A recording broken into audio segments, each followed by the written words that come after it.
Hello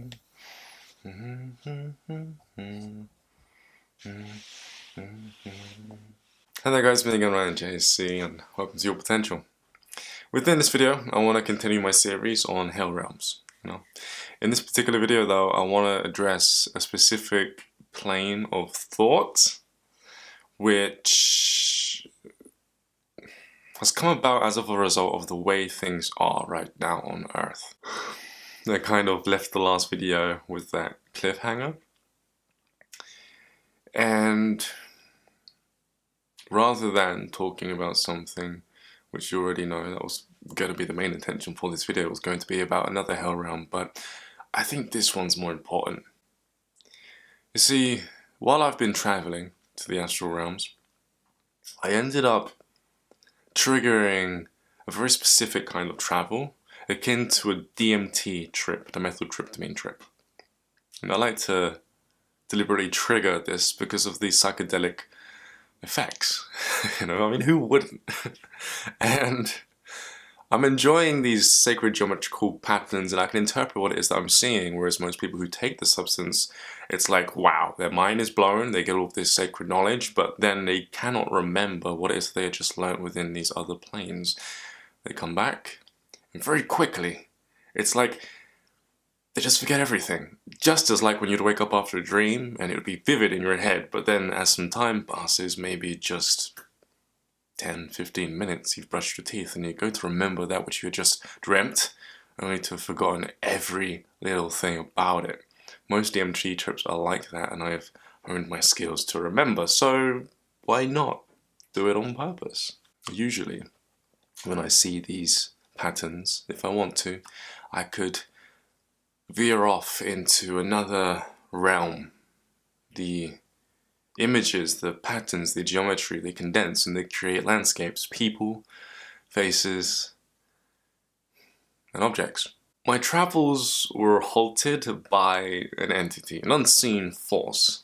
Something wanted to get my attention, and very quickly I went from being in these psychedelic realms to being in my bedroom to standing up in my bedroom to all of a sudden the room transforming into a desert. I saw these pyres, these flames, fires that were dotted around in a giant circle lighting up the desert.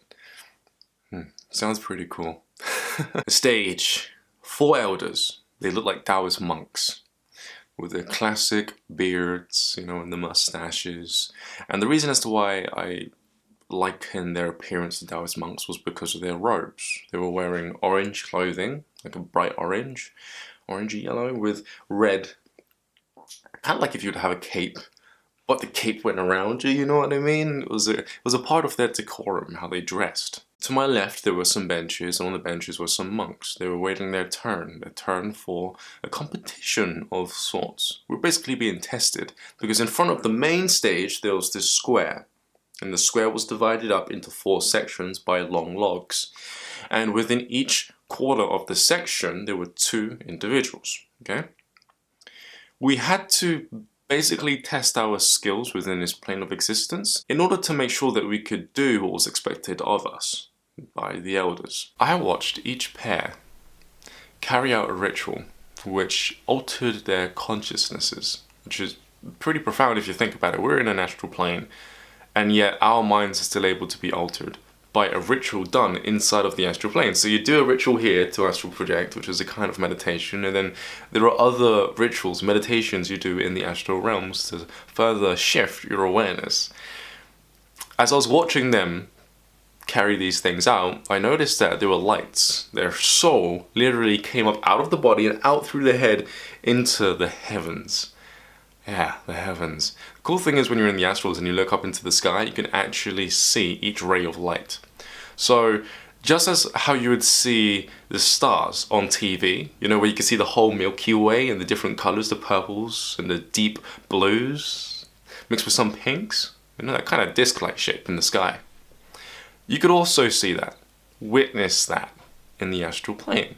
Whereas here you can't see anything but little flickering lights, some orange stars if you've got really good eyesight, and then just dark bluish blackness. I was the last to leave the heaven realm, as the monks called it. We took a likeness to our dimension. We we also looked like sacred geometry. We weren't just a ball of light, we were a ball of color, interchangeable aspects of ourselves, which was nothing more than, if I could explain how we looked, I'd say a teardrop that was upside down, a raindrop, but huge. And we were flying through this dimension, not like Superman, but how a fish would swim underwater. We were just seeking out joy, just for the sake of seeking out joy. And it wasn't like we were unhappy, looking for something outside of us. Matter of fact, we were nothing but blissful happiness, blissful joy, and we just wanted to experience other facets of joy, other ways of feeling great just for the sake of it. And it's kind of, wow, it's like there was no part of that plane of existence which was negative. Nothing about it screamed resistance, screamed secrets, hidden agendas, manipulation. Everything there was perfect. And that was when my awareness expanded. It went outside the edge of the realm we was existing in, and I literally did a nosedive. The dimension was very similar in that it also looked like sacred geometry. Patterns were pretty, yeah, but they did not instill the sense of joy. Matter of fact, they did nothing but confuse me. How can something that looks so pretty have a relation to what it was that I was experiencing? I could not only hear, but I could feel everyone else's thoughts on Earth. Right now, well, right then. I could feel everyone's suffering, everyone's pain. I could feel and hear their screams. And it went in a particular fashion when it comes to suffering. Insects, they suffer, but they barely suffer. They suffer because they're suffering for the right reasons. You got the animal kingdom. What would you call the insect kingdom? Insect kingdom, there we go. Spiders eat flies because it's a part of their way of life. But humans, children were crying, children were screaming. And for me to really put this in perspective, to really help you guys understand, imagine being a droplet of water and you're inside a sea of consciousness.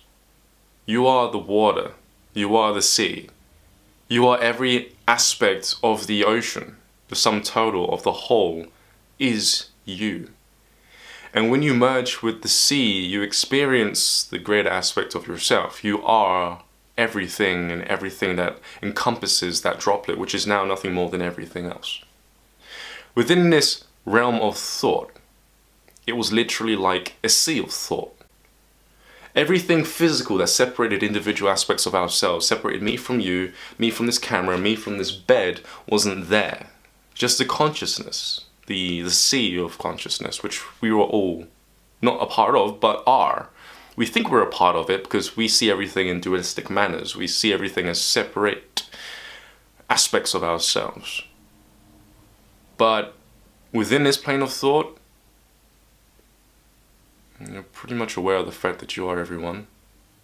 And because of this, you get to experience everyone because you are them. Most people tend to think or believe that they are the sum total of their life experiences. They hold their baggage, that weight that's carried throughout their interactions with people within their life. And they think, they craft an identity out of that. You become that identity. Every time you shift into another version of yourself, you live and feel like that is all that exists, that one life, until you move on to the next. You become people. It's beyond empathic abilities. It's beyond the ability to feel someone else's emotion. You are that person now. There's no changing that. You have their beliefs, you have their perceptions, you have their understandings, their level of understanding. You have everything. And in a sea of consciousness, I experienced children suffering from a first-person perspective. I was the child suffering. I was the ones that were raped, the ones that were crying, the ones that were beaten, the ones that were bullied, the ones that starved because they didn't have any food, the ones that just lived in the worst conditions, who couldn't breathe because their environment was filled with mining, soot in the air. Not just of that present moment, that now moment of when I exited this body and entered that thought realm, but throughout the passage of time and space, within any era, I experienced it. Well, I experienced the people who experienced it. Not all of them, but the ones that I became a part of. You know? And it went in this order. Children suffered. Children suffered. Then women. Women were raped, and the majority of women across time and space really, it's the whole oppressed buying into a perception of being weak and then being forced to take the brunt of the male dominancy, that kind of mindset, that masculine mindset that a lot of people have created. Because it's not really masculine, it's just a way of twisting masculine energy to think of it as anything other than divine. It's like a perversion of the idea of masculine energy, you know. To be physical and to be angry isn't to be masculine, because both sexes can be physical and angry. It's just a way in which people have tried to make sense out of something which is outside of their understanding. But if I'm going to use the word masculine to better describe what I had felt throughout my thought realm experience, then yeah, you know, a lot of women hated men, and for the right reasons, because a lot of men were they're just not very nice people. And through feeling the women's suffering, it wasn't just with the men, but I'm just saying the majority of the suffering was to deal with the conflicting genders throughout time. I then experienced men and their pain, their shame, their doubts.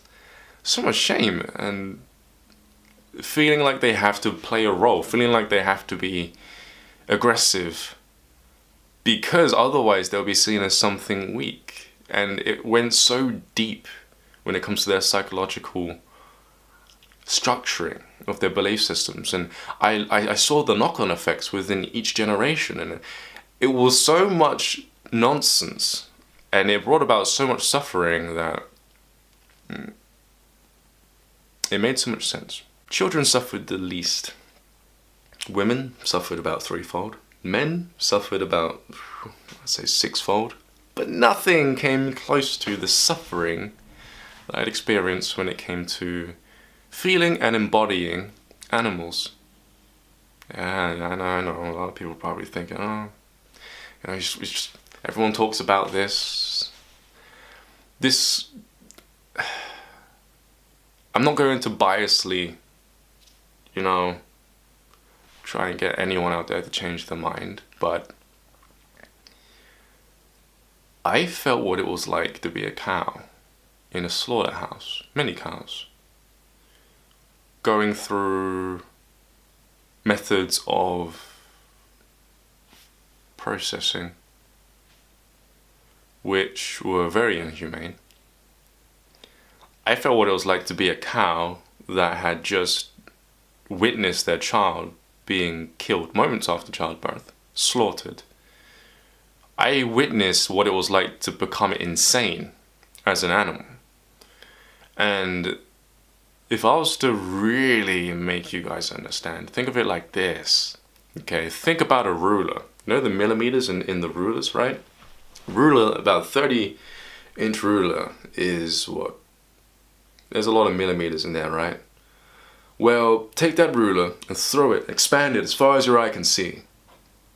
Think about that 1 mil encompassing the 3 aspects of suffering, or the 3 types of beings that suffer that I've mentioned so far, be that children, women, and men. That 1 millimeter encompasses those 3 conduits of suffering. Now all the other mil, far as your eye can see, encompasses animal cruelty, animal pain. Cruelty that doesn't even come close to what it was. This was just raw. What I experienced would make a lot of people crazy. Like a lot of people. If I wasn't well adept with dealing with my consciousness, I probably would have lost my mind by now. This hell realm came about as a result of the way people think here on this earth. Okay? This wasn't made up. Energy goes somewhere. It doesn't just dissipate. And you're probably starting to notice that these realms all tie into one specific thing, or all have this one specific thing in common, better put. Okay, and that is thoughts, consciousness, action, reaction, but mainly the actions of people. Think about it. The last one I talked about was what?